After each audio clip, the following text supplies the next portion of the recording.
अब देखते हैं बच्चों क्वेश्चन नंबर 26 का सॉल्यूशन। क्वेश्चन है बच्चों, एक नाव 12 घंटे में धारा के प्रतिकूल 35 किलोमीटर तथा धारा के अनुकूल 55 किलोमीटर जाती है। 10 घंटे में वह 30 किलोमीटर धारा के प्रतिकूल तथा 40 किलोमीटर धारा के अनुकूल जाती है। धारा की चाल तथा स्थिर जल में नाव की चाल ज्ञात कीजिए। बच्चों ये जो क्वेश्चन है हमारे अब यहाँ से हो चुके हैं, क्वेश्चन नंबर 26 से स्टार्ट हो चुके हैं 6 नंबर के क्वेश्चन, और मोस्ट इंपॉर्टेंट क्वेश्चन है बच्चों ये वाला जो अभी हम करने जा रहे हैं। तो इसमें हमें क्या पूछा है, धारा की चाल और स्थिर जल में नाव की चाल ज्ञात करनी है। तो जो चीज़ हमको बतानी है उसको मान लेते हैं। माना धारा की चाल पहले लिख लेते हैं, माना धारा की चाल।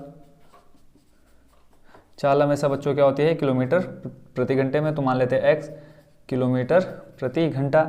और फिर है दूसरी स्थिर जल में किसकी, नाव की चाल, दूसरी मान लेते हैं हम नाव की चाल, कितनी हो जाएगी y किलोमीटर प्रति घंटा। अब बच्चों दो चालें और आपको यहाँ सुनने को मिली हैं कि अनुकूल चाल और प्रतिकूल चाल। अनुकूल चाल क्या होती है और प्रतिकूल चाल क्या होती है बच्चों? देखो अनुकूल होता है कि जहाँ पानी जा रहा है उसी दिशा में हमारी क्या है, नाव भी जा रही है, तो यानी अनुकूल है, तो ये हमारी हो जाएगी क्या, अनुकूल चाल। और प्रतिकूल क्या होता है, जब पानी हमारा इस दिशा में बह रहा है और नाव हमारी जा रही है इसकी विपरीत दिशा में, तो वो होती है हमारी बच्चों क्या, प्रतिकूल चाल। तो यहाँ पहले हम देख लेते हैं अनुकूल चाल और प्रतिकूल चाल। अनुकूल चाल लिख लेते हैं। अनुकूल चाल जब होगी यानी जो धारा की चाल होगी, यानी पानी इधर बह रहा है, तो जो नाव की चाल होगी वो भी क्या है, इधर ही चलेगी, तो क्या हो जाएंगे, दोनों प्लस हो जाएंगे, यानी स्पीड बढ़ जाएगी। तो यहाँ से हम लिख लेंगे x प्लस वाई किलोमीटर प्रति घंटा। ऐसे ही प्रतिकूल चाल, प्रतिकूल चाल क्या हो जाएगी बच्चों? अब यहाँ देखो दोनों विपरीत दिशा में जा रही है, यानी पानी इधर बह रहा है, नाव इस साइड जा रही है, यानी चाल स्पीड क्या हो जाएगी, इसकी कम हो जाएगी, तो क्या हो जाएगी x माइनस वाई किलोमीटर प्रति घंटा। अब पहले टोटल जो दूरी है वो कितनी है, 12 घंटे में धारा के प्रतिकूल, देखो 12 घंटे में ही क्या कर रही है, प्रतिकूल 35 किलोमीटर जा रही है और अनुकूल 55 किलोमीटर जा रही है। तो पहले हम लिख लेते हैं 35 किलोमीटर धारा के अनुकूल, यहाँ पे है धारा के प्रतिकूल है, तो धारा के प्रतिकूल 35 किलोमीटर तय करने में लगा समय, तय करने में लगा समय। समय बराबर फॉर्मूला क्या होता है बच्चों? समय बराबर देखो यहाँ देख लेते हैं, समय बराबर होता है दूरी बट्टे चाल।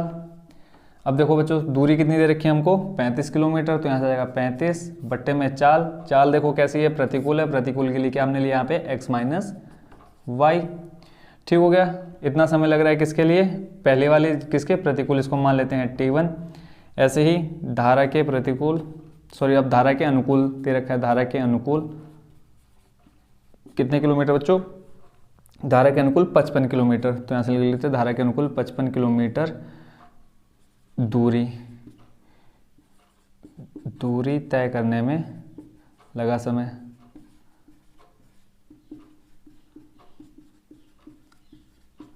सेम फॉर्मूला हो जाएगा दूरी बट्टे चाल। अब यहाँ दूरी बच्चों कितनी है, 55, और चाल बच्चों कैसी हो जाएगी, x प्लस वाई, अनुकूल है ना, देखो अनुकूल चाल है हमारी, तो यहाँ से आ जाएगा 55 बट्टे x प्लस वाई।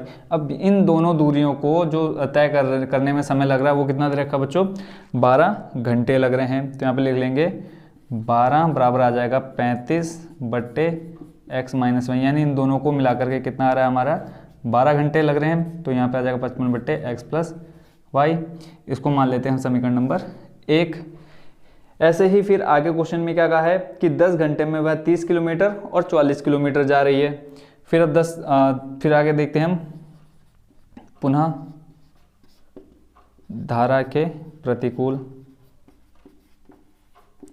बच्चों बस इसमें थोड़ी लैंग्वेज जरूर है, बट क्वेश्चन क्या है, इजी है। धारा के प्रतिकूल, अब कितने किलोमीटर पहले प्रतिकूल जा रहा है बच्चों, जो नाव है 30 किलोमीटर दूरी तय करने में लगा समय।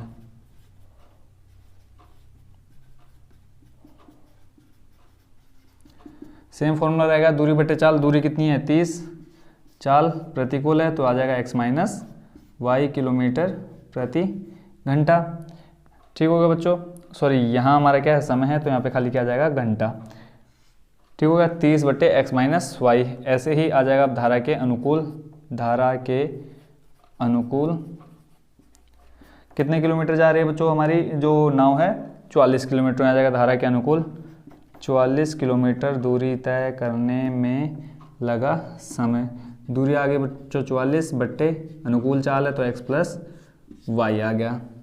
अब इन दोनों को तय करने में कितना समय लग रहा है, जो दूरी दे रखी है कितना समय लग रहा है 10 घंटे। तो यहाँ पे लिख लेते हैं 10 बराबर में आ जाएगा 30 बट्टे x माइनस वाई प्लस 44 बट्टे x प्लस वाई, समीकरण नंबर 2। ठीक होगा बच्चों। अब यहाँ से देखते हैं हम समीकरण 1 व 2 से, समीकरण 1 व 2 से। अब यहाँ इन दोनों समीकरणों को लिख लेते हैं बच्चों। जो आया हमारे पास देखो 35 बट्टे x माइनस वाई प्लस 55 बट्टे x प्लस वाई बराबर में कितना है 12। और जो दूसरा समीकरण निकल गया हमारा 30 बट्टे x माइनस वाई प्लस 44 बट्टे x प्लस वाई बराबर कितना 10। अब यहाँ एक चीज़ आप नोट करेंगे बच्चों, देखो एक अगर हम 35 को यहाँ से भूल जाएं, 35 55 को भूल जाएं, कितना 1 बट्टे एक्स माइनस वाई 1 बट्टे एक्स प्लस वाई। ऐसे देखो 1 बट्टे एक्स माइनस वाई 44 बट्टे एक्स प्लस वाई। देखो 30 गुणा 1 बट्टे एक्स माइनस वाई प्लस 44 गुणा 1 बट्टे एक्स प्लस वाई कर सकते हैं हम। देखो 30 की गुणा 1 में कराएंगे आ जाएगा 30 बट्टे एक्स माइनस वाई। ऐसा क्यों कर रहे हैं बच्चों, देखो यहाँ से हम मान लेंगे, माना 1 बट्टे एक्स माइनस वाई को मान लेते हैं a और 1 बट्टे एक्स प्लस वाई को मान लेते हैं b। इससे क्या फ़ायदा होगा बच्चों, जो हमारी कैलकुलेशन थोड़ी हार्ड होनी ही थी वो क्या हो जाएगी, थोड़ी इजी हो जाएगी। तो यहाँ से आप लोग ये समझ गए होंगे, इसको हटा देते हैं। देखो 1 बट्टे एक्स माइनस वाई, यहाँ से अगर हम 35 को भूल जाएं आगे गुणा में लिख दें तो 1 बट्टे एक्स माइनस वाई को हम क्या लिख सकते हैं a, और गुणा में 35 है तो यहाँ पर बच्चों कितना आ जाएगा 35a। ऐसे आगे है कितना प्लस आ जाएगा 55, b बराबर में आ जाएगा कितना 12। ऐसे ही यहाँ पे नीचे आ जाएगा 30a और यहाँ पे आ जाएगा प्लस 44, b बराबर में कितना 10। ठीक हो गया बच्चों। यहाँ पर बच्चों हमको 2 समीकरण मिल चुके हैं रेखीय रूप में। इसको मान लेते हैं समीकरण 3, इसको मान लेते हैं समीकरण नंबर 4। या तो हम क्या करें, इनको देखो हमारे पास इसका सॉल्यूशन करने के लिए 4 मेथड हैं। कौन कौन से, पहले तो हमारा बच्चों ग्राफीय विधि, दूसरा है हमारा विलोपन विधि, तीसरा है कौन सी बच्चों प्रतिस्थापन विधि, और चौथी है हमारी वज्र गुणन विधि। चारों विधियों में से कोई भी विधि हम इस्तेमाल करके इसका आंसर निकाल सकते हैं, यानी a और b का मान निकालेंगे। फिर a और b का मान हमने ऊपर कहा 1 बटे एक्स माइनस वाई a जहाँ माना है और 1 बटे एक्स प्लस वाई b माना है, वहाँ पर उसका मान रख करके ईजिली x और y का मान भी निकाल सकते हैं। तो यहाँ से देखो किससे करते हैं बच्चों, प्रतिस्थापन विधि से करते हैं। तो यहाँ लिखेंगे समीकरण 3 व 4 से। ठीक है, तो यहाँ ले लेते हैं पहले समीकरण 3 से। समीकरण 3 से प्रतिस्थापन विधि क्या होती है बच्चों, दोनों में से किसी एक समीकरण को लेना है। जो हमारा समीकरण कौन सा, तीसरा और चौथा है, तीसरे और चौथे में से किसी एक समीकरण को लेना है, एक नया समीकरण बनाना है, उस समीकरण का मान दूसरे समीकरण में रखना है। मान लो हम इसमें से इस समीकरण को लेते हैं, एक तीसरा नया समीकरण बनाते हैं, फिर इसका जो मान निकलेगा वो हम रखेंगे किसमें, दूसरे वाले समीकरण में। तो यहाँ से हम ये वाली चीज़ हटा देते हैं, इसकी ज़रूरत तो है नहीं। समीकरण तीसरा लिया, अब समीकरण तीसरा हमारा कौन सा है, 35a प्लस 55b बराबर में कितना है 12। यहाँ से अब a या b का मान निकालते हैं। a का मान निकाल लेते हैं बच्चों, तो यहाँ से आ जाएगा 35a बराबर में आ जाएगा 12 माइनस 55b। ठीक हो गया। और यहाँ से देखो a का मान निकालना है तो हो जाएगा 12 माइनस 55b बट्टे में आ जाएगा कितना 35। इसको मान लेते हैं समीकरण नंबर 5। अब लिखेंगे समीकरण 5 का मान, समीकरण 5 का मान किसमें, समीकरण देखो ये जो a का मान निकाला हमने निकाला इससे, अब इसका मान रखेंगे किसमें 4 में, समीकरण 5 का मान समीकरण 4 में रखने पर। ठीक है, तो a का मान निकाला तो यहाँ से आ जाएगा 30, ब्रैकेट में रख देते हैं, देखो 12 माइनस 55b बट्टे में क्या है 35, और यहाँ देखें प्लस है कितना 44b, प्लस का आ जाएगा 44b बराबर में आ जाएगा 10। अब इस 30 की गुणा करा देते हैं हम अंदर ब्रैकेट में, तो आ जाएगा देखो 12 गुणा 30 करेंगे, 12 3 होता है 36, तो यहाँ से आ जाएगा 360 माइनस 55 की गुणा 30 से कराएंगे, देखो ये 0 का 0 लिख लेते हैं, 55 भी गुणा करानी है किसमें 3 में, तो 5 3 हो जाएगा 15, 15 का 5 हाथ से लगा 1, फिर 5 थे 15 और 1 16, यहाँ पे आ गया 1650 b बट्टे में 35 प्लस में कितना है 44 b बराबर में 10। अब इस 35 की यहाँ से अब बच्चों क्या करेंगे, इसका हर बराबर करेंगे, इस 35 से गुणा करा देंगे यहाँ पे, फिर इस जो 35 आ जाएगा पूरे के अपॉन में आ जाएगा, उसको ले जाएंगे हम राइट साइड में। तो हर बराबर करने के लिए 35 गुणा करा देते हैं किसमें 44 में। तो यहाँ देख लेते हैं 44 गुणा 35 करके कितना आएगा, 5 चौको हो जाएगा 20, हाथ से लगा 2, 5 चौको 20 और 2 22, गुणा 3 चौको 12 का 2, हाथ से लगा 1, 3 चौको 12 और 1 13। तो यहाँ से आ गया 0, 2 और 2 4, 3 और 2 5 और 1 कितना आ गया 1540। तो यहाँ से हम लिख सकते हैं 360 माइनस 1650b प्लस 44 का हमने गुणा कराया 35 से, कितना आ गया 1540b बट्टे में देखो 35 पूरे के बट्टे में आ गया। जब हर बराबर हो गया तो 35 को ले जाते हैं हम राइट साइड में। तो यहाँ से आ जाएगा कितना 35 गुणा 10 यानी 350। अब यहाँ देखेंगे इस 360 को ले जाते हैं हम कहाँ राइट साइड में। तो यहाँ 1650 में से अगर हम 1540 माइनस करेंगे तो कितना आ जाएगा, देखो 1650 में से अगर 1540 करेंगे, देखो 0 का आ जाएगा 0, फिर यहाँ पे देखो कितना है 5 और यहाँ पे कितना है 4, 5 में से 4 घटाएंगे कितना बचेगा 1 और यहाँ पे 6 है और यहाँ पे 5, फिर कितना बचेगा 1 और यहाँ पे 1 में से 1 जाएगा 0 और ये माइनस का आ गया कितना 110, क्योंकि माइनस का 1650 बड़ा है किससे प्लस के 1540 से। तो यहाँ से आ गया माइनस का 110। इस 360 को ले जाते हैं हम राइट साइड में, कितना आ जाएगा देखो बच्चों 360 जाएगा इधर, तो ये हो जाएगा 350 माइनस 360। तो यहाँ से आ जाएगा माइनस का 10 और इधर माइनस का 110। इस माइनस से ये माइनस हो जाएगा कट। और यहाँ पे देखो बच्चों इसके साथ क्या है b भी है, तो यहाँ पे बच्चों आ जाएगा b।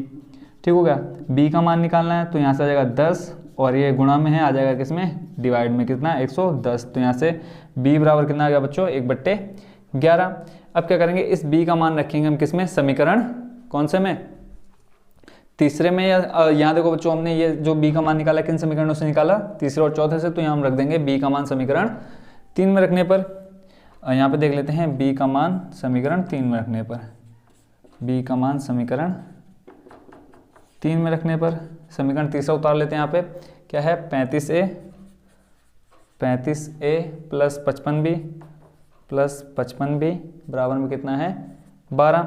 b का मान अभी हमने निकाला कितना 1/11। तो यहाँ से आ जाएगा 35a प्लस 55 गुणा 1/11 बराबर में 12। 11 का भाग 55 में चले जाएगा, तो यहाँ से आ जाएगा बराबर में बच्चों कितना 35a। देखो यहाँ पे आ गया कितना 55, 11 पंजे 55, 5 बचा प्लस का 5, इस 5 को ले जाएंगे हम राइट साइड में। तो आ जाएगा देखो 12 माइनस 5, 12 में से 5 घटाएंगे बच्चों कितना आ जाएगा 7। और यहाँ से देखो a का मान निकालना है, 35 आ जाएगा किसमें बट्टे में। तो यहाँ से a का मान बच्चों कितना आ जाएगा, बताओ बच्चों कितना आ जाएगा a का मान। देखो 7/35 आया, तो सॉल्व करके कितना आ जाएगा, इसको यहाँ देख लेते हैं। तो a बराबर आ जाएगा 7 पंजे 35, 1/5। देखो b का मान आया 1/11 और a का मान कितना आ गया 1/5। अब बट हमें a और b का मान नहीं बताना है, किसका मान बताना है बच्चों में x और y का, यानी चाल बतानी है। यानी ये तो हमने मानी है x किलोमीटर प्रति घंटा धारा की चाल और नाव की चाल y किलोमीटर प्रति घंटा। तो यहाँ से देख लेते बच्चों इसका सॉल्यूशन। अब जो हमने माना था ऊपर क्या माना था 1/x माइनस वाई बराबर माना था हमने किसको a को। तो यहाँ पर लिख देते हैं 1/5 और इधर आ जाएगा 1/x minus Y. Cross multiply कराएंगे इनका, देखो 1/5 आ गया, यहाँ पे क्रॉस मल्टीप्लाई कराएंगे तो यहाँ से देखो क्या आ जाएगा x माइनस वाई बराबर में आ जाएगा कितना 5। इसको समीकरण मान लेते हैं a। और ऐसे ही दूसरा हमने किसको माना है 1/x plus Y, 1/x plus Y बराबर माना है हमने किसको b को। अभी b का मान अभी हमने कितना निकाला बच्चों 1/5, सॉरी 1/5 किसको माना था हमने बच्चों a को। ठीक है, b का मान आ गया था कितना 1/11। तो 1/x प्लस वाई बराबर 1/11। क्रॉस मल्टीप्लाई कराएंगे यहाँ से देखो, तो आ जाएगा 11 और x प्लस वाई बराबर आ गया कितना 11। ठीक हो गया बच्चों। तो यहाँ एक साइड का थोड़ा सा मिटा लेते हैं, आपको नीचे शायद दिख नहीं रहा होगा। ठीक है, तो यहाँ से कर देते हैं साफ। इन दोनों समीकरणों को वापस यहाँ देख लेते हैं बच्चों। 1/x माइनस वाई बराबर माना था a और 1/x प्लस वाई बराबर माना था b। अभी हमने a और b का मान निकाला। a का मान बच्चों कितना निकाला 1/5, यहाँ देख सकते हैं 1/5। क्रॉस मल्टीप्लाई कराएंगे तो यहाँ से आ जाएगा x माइनस वाई बराबर 5। ठीक है, और यहाँ से एक्स प्लस वाई, बी का मान अभी हमने निकाला 1/11, क्रॉस मल्टीप्लाई कराएंगे तो यहाँ चल जाएगा एक्स प्लस वाई बराबर 11। इसको मान लेते हैं समीकरण ए और इसको मान लेते हैं समीकरण नंबर बी। अब दोनों समीकरणों को एक दूसरे के इक्वल में रख लेते हैं, तो यहाँ से देखो x माइनस वाई बराबर 5 और x प्लस वाई बराबर 11। विलोपन विधि से हल करेंगे, क्यों? क्योंकि बच्चों यहाँ पे y क्या है, बराबर है। देखो एक प्लस में एक माइनस से दोनों हो जाएंगे कट, x प्लस x दोनों ऐड हो जाएंगे, कितना आ जाएगा 2x। 11 और 5 दोनों जुड़ जाएंगे, कितना आ जाएगा 16। तो 2x बराबर 16, x का मान निकालना है तो 16/2, x बराबर कितना आ जाएगा 8। और 8 हमने बच्चों किसको माना था, किसकी, धारा की चाल, तो 8 किलोमीटर प्रति घंटा आगे किसकी, धारा की चाल। अब स्थिर जल में नाव की चाल हमने मानी थी y को, तो यहाँ से बच्चों y का मान निकाल लेते हैं, लिखेंगे x का मान समीकरण ए में रखने पर, समीकरण ए में रखने पर समीकरण ए हमारा क्या है, x माइनस वाई बराबर 5। तो यहाँ से x का मान कितना है 8 माइनस वाई बराबर 5, माइनस वाई बराबर आ जाएगा 5 माइनस का 8, देखो प्लस का 8 है, राइट में जाएगा माइनस में हो जाएगा, तो यहाँ से आ जाएगा माइनस का 3, माइनस से माइनस कट, वाई बराबर कितना आ गया 3 किलोमीटर प्रति घंटा। तो लास्ट में आप लोग लिख दीजिएगा बच्चों की धारा की चाल कितनी आगे बच्चों 8 किलोमीटर प्रति घंटा, और स्थिर जल में नाव की चाल आगे 3 किलोमीटर प्रति घंटा। ये हो गया बच्चों हमारा क्वेश्चन नंबर 26 का कंप्लीट सॉल्यूशन।